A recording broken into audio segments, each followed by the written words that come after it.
Hello everyone, I am Dr. Eric Morrison. This is 7 Under 3, and I'll be covering trading education using the TC2000 and TradingView platforms.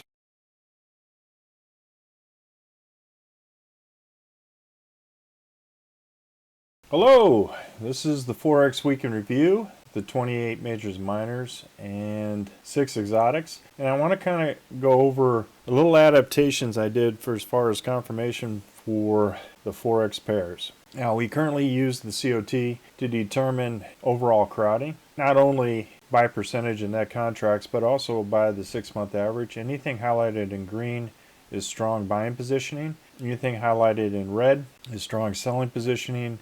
Anything in yellow or gold is weak selling positioning, and I don't have anything in light blue for weak buying positioning, but I do have highlighted purple for mixed. Now, one of the things that I did as an overall confirmation is that I kept missing the overall squeezes that happened, with the overall positions. So what I did was I went ahead and utilized the 4-hour, and it turned around my overall process, not just from Sunday, Monday fades, but also during the week. So if later on during the week, the actual move happens during that time frame for strong buying positioning, like it did for Aussie dollar, Canadian dollar, as you can see here, initial move up, and then the overall squeeze happened. Overall profit on one lot was $400. Same thing happened with Aussie dollar, Swiss franc, waited for the initial signal, which happened here,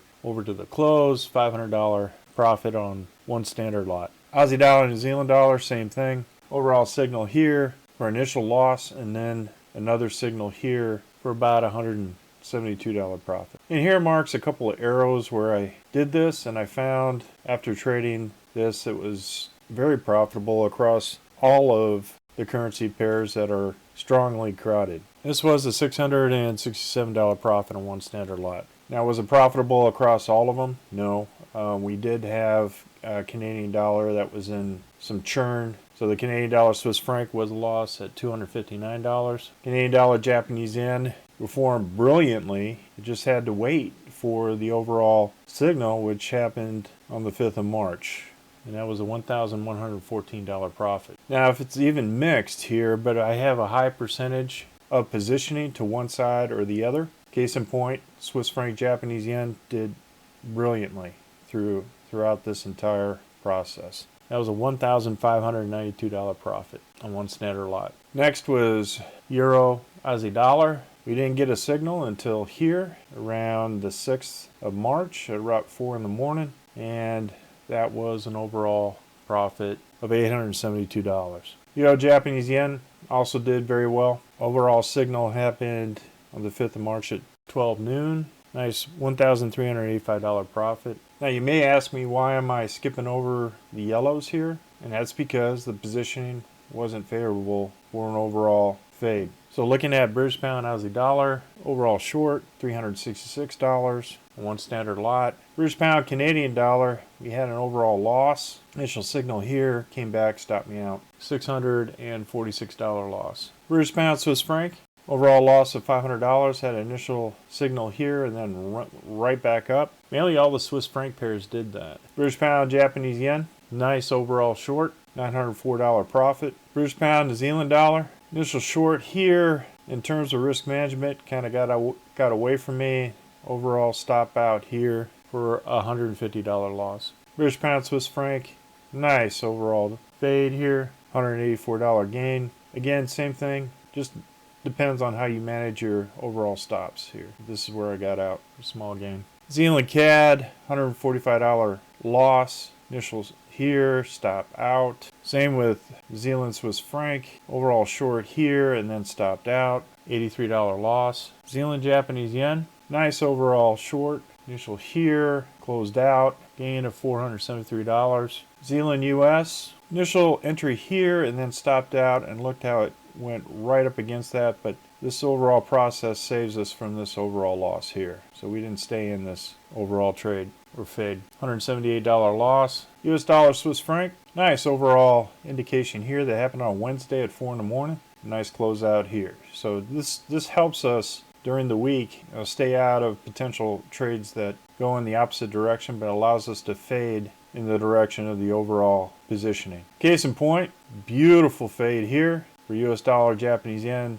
Biggest gain overall from all the pairs. Fantastic fade happened at 12 noon on the 5th of March and did not come up for air and came all the way down on this short for a $2,015 gain on one standard lot. This was by far my best trade for the week. Does it happen on the South African Rand or exotics and Japanese yen? Yes, it does. Overall gain for a small gain of $16 on one standard lot. But looking at US dollar Mexican peso, which was strong buying positioning or green, never gave us a signal at all to go in that direction. So that kept us out of this overall trade. So I'm really liking this 4-hour confirmation for positioning. Overall gains for the week on one standard lot were $9,375. Looking at next week, we have here Aussie dollar, Canadian dollar is still green. Here as far overall cross pair, Aussie dollar, Swiss franc is purple now. It's mixed. Aussie dollar, Japanese yen is also mixed. Aussie dollar, New Zealand dollar is green. Strong buying positioning. Aussie dollar, US dollar is still green. Canadian dollar, Swiss franc is now purple or mixed. Canadian dollar, Japanese yen is now mixed in terms of positioning. So after this overall move here, it goes to mixed positioning, right? So this is what leads up to this overall squeeze or crowding that lends itself well to a good fade. Same thing with Swiss franc, Japanese yen. Same for Swiss franc, South African rand, still green. Euro, Aussie dollar is still green. Red. Euro, Canadian dollar is still orange. Euro, Swiss franc is still orange. Euro, British pound is still orange. Euro, Japanese yen is still red. Euro, New Zealand is still orange. Euro, US dollar is still orange. Euro, South African rand is still orange or yellow. British pound, Aussie dollar, still red. British pound, Canadian dollar is still red. British pound, Swiss franc is still red. British pound, Japanese yen is still red. British pound, New Zealand is still red. British pound, US is still red. British pound, South African rand is still red. New Zealand, Canadian dollar is still red. New Zealand, Swiss franc is still red. New Zealand, Japanese yen is now mixed after this overall move. New Zealand, US dollar is now mixed after this overall move. US, Canadian dollar is now red. US dollar, Swiss franc is still red. US dollar, after this incredible move, is now mixed, right? Which makes sense. US dollar, Mexican peso still green. US dollar, South African rand went from purple to orange. South African rand is still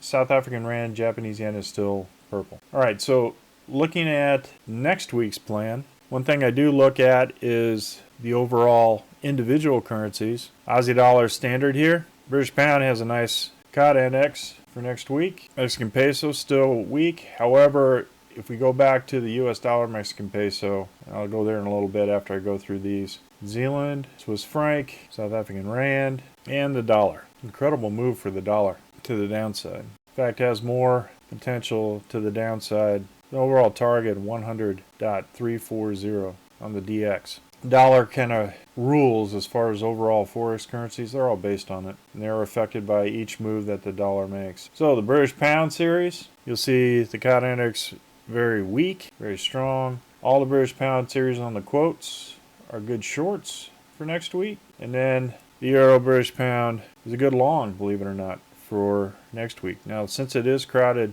along at this point, you may skip it for a potential long. We got some good positioning here for British pound based currencies. Now the US dollar Mexican peso was the other one that was max crowded out on the COD index to the short side, which would make this a long, which it shows here. But however, the COD index on the cross pair still shows selling, and we had massive weakness last week. So we're going to wait for a confirmation before we go long. However, this thing is just screaming short. So as the dollar gets weak, so does the Mexican peso in tandem. So they both go down. Well, folks, that's all I have for the Forex Week in Review. If you're interested in these kind of strategies or programming in PineScript or Python and auto trading, and if you want to join Crowded Market Report and learn more about the commitment of traders in these tables, click on the links below. And remember, ruthless risk management. Have a great weekend, everybody, and I'll see you on Sunday. Well, if you like this video, hit the like Rumble button below and the subscribe button. And if you want more information, click the course information links below. On the TradingView link and on TC2000, I have an affiliate link. If you open up a TC2000 account, you will receive a $25 discount using that link. Thank you for your time.